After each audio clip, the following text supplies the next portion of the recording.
acidente de trabalho. O que faz o juiz condenar a sua empresa?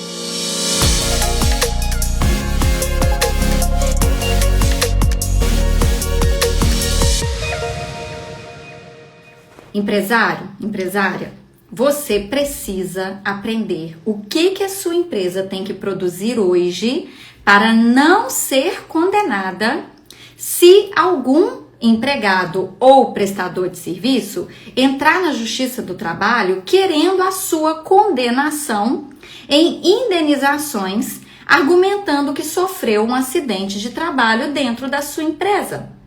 Você precisa saber que a a NR1, você conhece a NR1? São as normas regulamentadoras do Ministério do Trabalho, e a 1 trouxe a necessidade do mapeamento dos riscos psicossociais. Só que com a atualização da NR1, ela também obriga a sua empresa a colocar dentro do PGR os seus prestadores de serviço. Então não é mais para você inventariar os riscos e definir o plano de ação apenas dos seus empregados CLT. Você também precisa fazer isso para os seus prestadores de serviço, em qualquer formato tributário, seja ele autônomo, MEI ou PJ. Quando um empregado entra na Justiça do Trabalho e pede o reconhecimento do vínculo de emprego, hoje eu tô doidona. Quando um prestador de serviço entra na Justiça e pede o reconhecimento do vínculo de emprego, você já sabe muito bem o que fazer. Você sabe que você vai produzir provas de que você quebrou os requisitos do vínculo de emprego para não ser condenado nesse tipo de assunto. Mas e se esse prestador de serviço não pedir o vínculo de emprego, mas alegar que sofreu um acidente no ambiente de trabalho e quiser uma indenização contra a sua empresa sobre responsabilidade civil objetiva pelo dano que ele sofreu aí? Ouse mudar-se e falou, não tá doidana não, tá mandando tudo bem, vá com tudo. É que hoje agora há pouco eu fiquei sabendo que meus 2 sobrinhos ficaram grávidos juntos, né? Deram a notícia hoje. Então, acho que isso deu uma balada aqui na mente da titia. E eu tô bem feliz ao mesmo tempo, mas eu preciso gravar esse conteúdo. Eu prometi para os meus alunos que eu ia gravar esse conteúdo hoje sobre acidente de trabalho. E assim eu farei, e assim eu gravarei. Então, vamos lá. Já tirei a blusa, já engatei, obrigada, só bênçãos, maravilhoso, maravilhoso. Então vamos lá. Bruna, esquece que você vai ser tia-avó de 2 nenéns que engravidaram as mamães no mesmo dia. A notícia foi no mesmo dia, né? E vamos falar de acidente de trabalho, meus queridos. O que eu quero alertar vocês, tá? Esse vídeo que eu estou fazendo aqui ao vivo, para deixar gravado para os meus mentorados, para os meus alunos. E se você ainda não é meu aluno, clica nesse link aqui, vem no treinamento ao vivo do dia 25 de julho, é sábado agora. Não perca para você aprender tudo isso com profundidade. Ontem eu abri aqui e te ensinei sobre jornadas extenuantes. Hoje eu estou abrindo para te alertar sobre se previna de não ser condenado sobre acidente de trabalho. Então vamos lá, pega papel e caneta, checklist que agora eu engatei. Primeiro, você precisa saber que o acidente de trabalho é pesquisado em um documento chamado PGR, que é o Programa de Gerenciamento de Riscos, e que a atualização da NR1 obriga você a inventariar os riscos e a traçar o plano de ação não apenas dos seus empregados, como também dos seus prestadores de serviço. Então, essa novidade trazida com essa atualização da NR1, que parece que é ruim, a meu ver, ela é muito boa. Porque agora você tem permissão legal, clara de que os seus prestadores de serviço precisam ser mapeados no seu PGR. Isso é maravilhoso, porque antes vocês tinham medo de fazer isso e de fornecer EPIs e de cuidar da integridade física do seu prestador, porque você tinha medo disso dar subordinação, disso dar vínculo de emprego. Nunca deu. Eu nunca perdi um vínculo de emprego porque a empresa fornecia EPI ou porque a empresa se preocupava com a integridade física dos prestadores de serviço. Mas agora está mais claro na legislação. Então agora você tem certeza com essa NR1 que você pode mapear, inventariar os riscos e traçar o plano de ação para evitar o adoecimento e o acidente de trabalho também dos seus prestadores de serviço. Ficou claro? Então você vai chamar a empresa de segurança do trabalho que fez o seu PGR amanhã e vai conversar com ela sobre incluir aí os seus prestadores de serviço também. Porque quando o empregado ingressa na Justiça do Trabalho pedindo que você pague indenizações porque ele sofreu um acidente de trabalho aí dentro da sua empresa, o juiz vai pedir, vamos pensar no empregado. Primeiro eu vou fazer o empregado, depois eu vou fazer o prestador de serviço. Pega um papel branco, risca ele no meio e coloca de um lado CLT e do outro lado sem CLT. Quando um CLT diz que sofreu um acidente de trabalho dentro da sua empresa, vai para a Justiça do Trabalho querendo um monte de indenização. O que o juiz quer ver para não te condenar?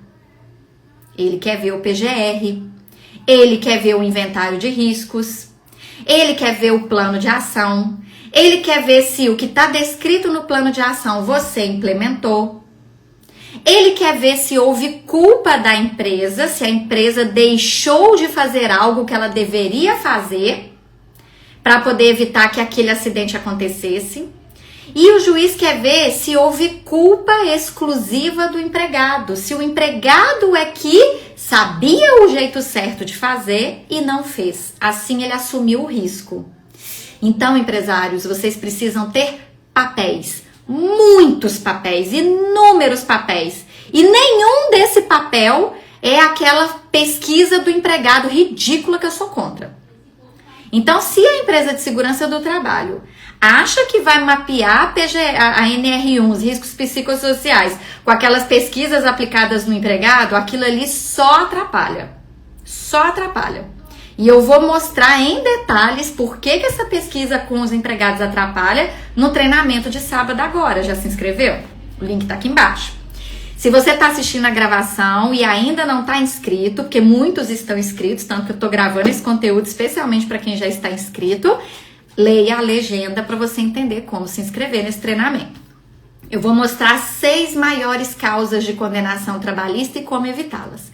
Então, quando você está dentro de um processo judicial trabalhista, o juiz não se importa com pesquisas aplicadas no empregado, porque isso não é uma metodologia de inventariar e de traçar plano de ação para evitar os riscos de acidente de trabalho. Então, essa pesquisa com o empregado para acidente de trabalho não serve. Não serve. Ah, Bruna, mas eu tenho CIPA. Se você tem CIPA, os cipeiros vão investigar os riscos de acidentes de trabalho, vão mapear e vão trazer para a empresa ideias, sugestões de plano de ação. Porque eles são cipeiros, papel deles. CIPA é justamente para prevenir acidentes. É a Comissão Interna de Prevenção de Acidentes. Então, se você tem CIPA, sim, os cipeiros vão fazer essa parte do inventário de riscos e participar do plano de ação. Só que os meus clientes não têm CIPA. Eu advogo há 20 anos. Para quem ainda não sabe, eu sou contadora e sou advogada há 20 anos. E eu advogo para as PMEs, pequenas e médias empresas, que normalmente não tem número suficiente de empregado para ter CIPA. Então, 95% dos meus clientes não têm CIPA, não precisam, não são obrigados. E quando você não tem CIPA, seu empregado é inútil na hora de pesquisar e implantar assuntos de acidente de trabalho. Então, você tem que fazer o quê? Você precisa implantar ferramentas que vão evitar o acidente de trabalho na sua empresa, e você tem que implantar papéis para comprovar que o seu empregado estava ciente, foi treinado e que se ele sofreu aquele acidente, a culpa foi dele, e aí você se livra de ter que indenizar. Por exemplo, amanhã, o dia que eu tô gravando esse vídeo aqui no Instagram, é terça-feira, 21 de julho. Amanhã, quarta-feira, dia 22 de julho, às 9 horas da manhã, eu farei uma audiência em que a banhista do pet shop está querendo 200 mil reais contra a pet shop, contra a empresa de pet shop. Por que ela quer 200 mil reais? Ela está alegando que ela foi fazer o procedimento de banho em um cachorro e que este cachorro mordeu o lábio dela, mordeu a boca dela, feriu a boca dela, tá? É um acidente de trabalho? O cachorro mordeu a boca da banhista. Sim, é nitidamente um acidente de trabalho. Agora, a empresa fez a CAT? Sim, a empresa fez a CAT, que é o comunicado de acidentes de trabalho. O fato da empresa ter feito a CAT gera automaticamente estabilidade de emprego e indenização? Não, não gera. Não é automático, tá?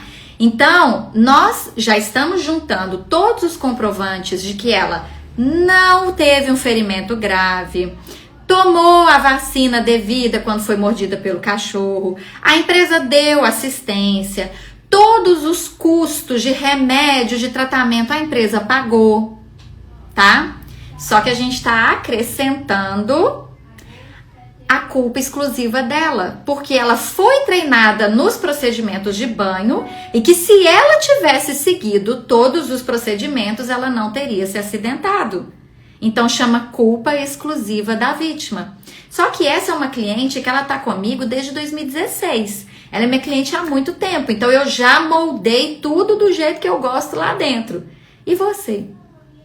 Você não é meu cliente. Você tem todos os materiais e provas necessários para você não perder um processo, para você conseguir provar para o juiz que sim, houve um acidente, sim, a empresa emitiu a CAT, sim, a empresa deu toda a assistência, pagou o tratamento, mas não, a empresa não tem culpa. A culpa é da própria empregada que não seguiu os procedimentos de segurança. Então você precisa ter papéis, você precisa produzir papéis, não precisa ter pesquisa com o empregado.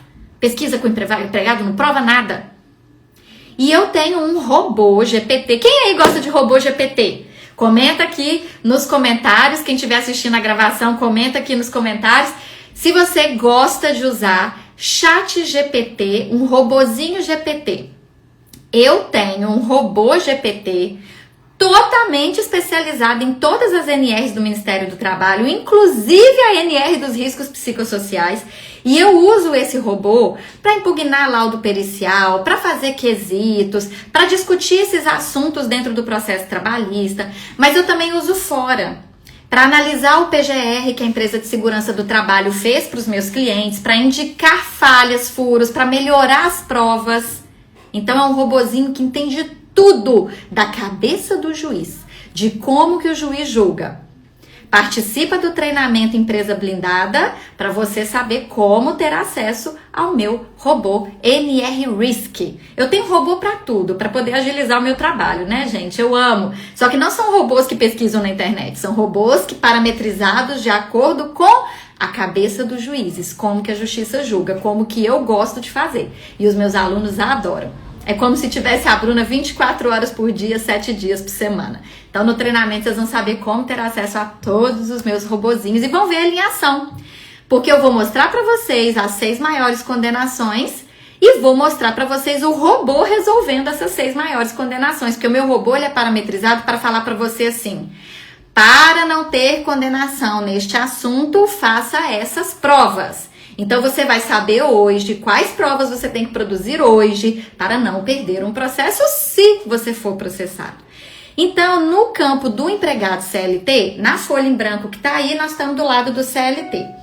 No CLT, o que acontece? O juiz, ele pode pedir Estabilidade de emprego, porque mesmo você tendo emitido a CAT, ele não teve afastamento previdenciário, aí não teve estabilidade de emprego, você mandou embora. Ele pode pedir estabilidade de emprego. Ele pode pedir dano estético, falar que aquela mordida ficou feia, que aquele rasgo que machucou demais. Ele pode pedir dano estético. Eu sei de um caso de um marceneiro, de uma madeireira, que estava de férias, foi na empresa conversar com o pessoal, manuseou a máquina, cortou o dedo. R$50 mil de indenização. Por quê? Porque não era para ele ter manuseado a máquina quando ele estava de férias. A empresa não deveria ter permitido. R$50 mil. Então, vocês precisam aprender a ter controle disso, a documentar, a punir o empregado que utiliza de maneira incorreta, que pode se colocar em risco, para você conseguir fazer todas essas provas que eu tô falando da culpa exclusiva da vítima. O PGR vai ser muito útil, o inventário de riscos, o plano de ação vai ser muito útil, se ele for bem feito. Se ele for feito parametrizado para provas e não para pesquisas ridículas com empregados, que não serve para nada. Perder tempo. Vocês querem ter um material que te faz evoluir e se defender? Ou vocês querem gastar tempo com pesquisinhas e métodos que não vão servir para o juiz na hora da audiência? Você decide, a empresa é sua. Eu quero te dar um método objetivo. Entender, então, o acidente de trabalho? Não é porque a pessoa sofreu um acidente de trabalho dentro da sua empresa que você vai estar automaticamente papaizinho responsável por essa pessoa eternamente. Dependendo das provas que você conseguir produzir, não vai ter nenhum tipo de indenização e não vai ter estabilidade de emprego. Eu fiz a CAT, automaticamente ter estabilidade de emprego? Não. Não tem, não é automático. Só que eu preciso estar com você olho no olho para poder te mostrar se o seu caso tem e se o seu caso não tem. Vamos para outro lado da folha, o lado dos prestadores de serviço. Quando um prestador de serviço trabalha aí para você, ele não é seu empregado, ok? Não tô falando que ele vai pedir vínculo de emprego, não é esse o assunto hoje. Hoje eu tô falando de um prestador de serviço, que é uma relação de trabalho com você. Então, ele não tem o vínculo de emprego, ele é um prestador de serviço autônomo, MEI ou PJ ou sócio de serviço, porque os formatos tributários do prestador de serviço são autônomo, MEI, PJ ou sócio de serviço. Só que isso aqui é só para definir o imposto que ele paga. Não é isso aqui que vai te dar segurança dele não ser vínculo. Então, precisa ter o contrato escrito, precisa ter a quebra dos requisitos do vínculo de emprego, especialmente a subordinação e a pessoalidade, e precisa ter um formato tributário válido. Então, autônomo, MEI, PJ ou sócio de serviço são os formatos tributários do prestador de serviço, tá bom?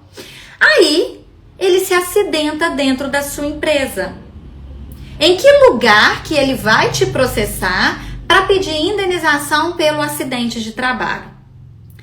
De acordo com a Emenda Constitucional número 45 de 2004, mesmo ele sendo prestador de serviço, por ser uma relação de trabalho, ele vai te processar na Justiça do Trabalho.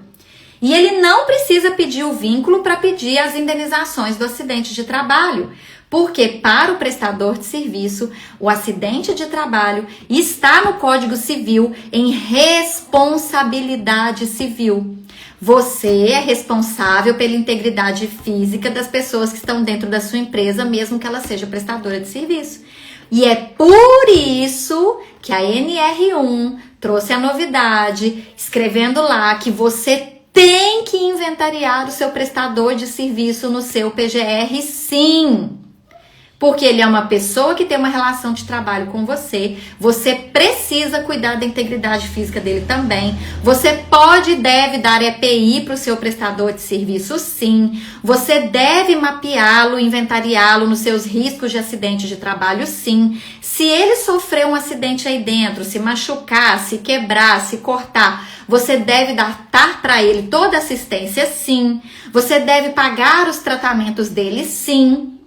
Mas não significa que você vai ter que indenizar em dano moral, não significa que você vai ter que indenizar em dano estético, tá? Porque uma coisa é a responsabilidade objetiva enquanto ser humano de você cuidar do outro ser humano. Prevenir para que ele não se acidente e pagar os tratamentos caso ele se acidente. Isso é uma coisa. Agora, quando você vai indenizar além disso, aí é só se tiver culpa. Então, você só vai pagar dano estético, você só vai pagar dano moral, você só vai pagar pensão vitalícia se ele ficar totalmente incapaz, se você tiver culpa.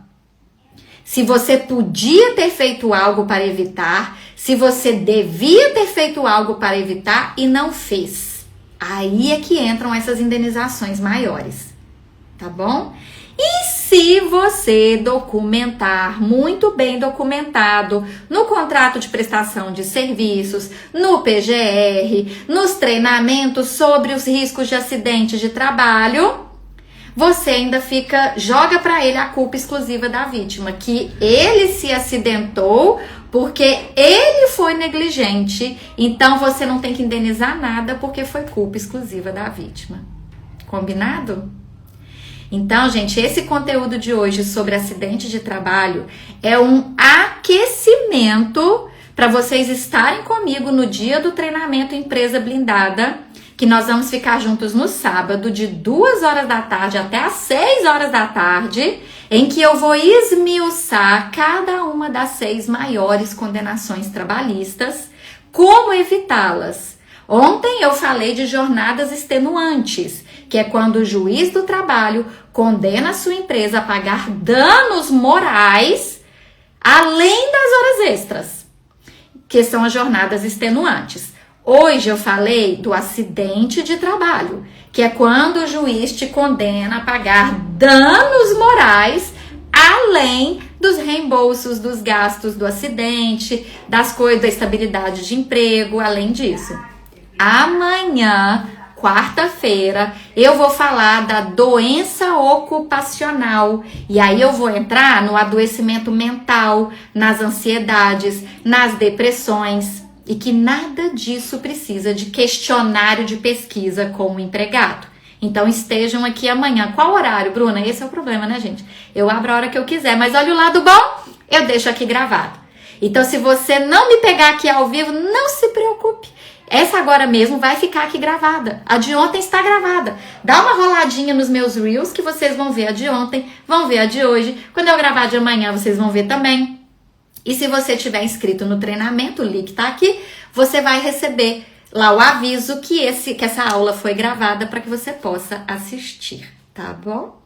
E se você estiver assistindo a gravação no meu canal do YouTube, o Contrate Direito, leia a descrição, se inscreva no canal, ative o sininho, porque eu gravo aqui e levo para o YouTube também. É um prazer inenarrável poder orientar você. Assista as outras anteriores, assista as próximas. Eu gravo uma todo dia e deixo ela gravada aqui para os seus estudos. Não perca!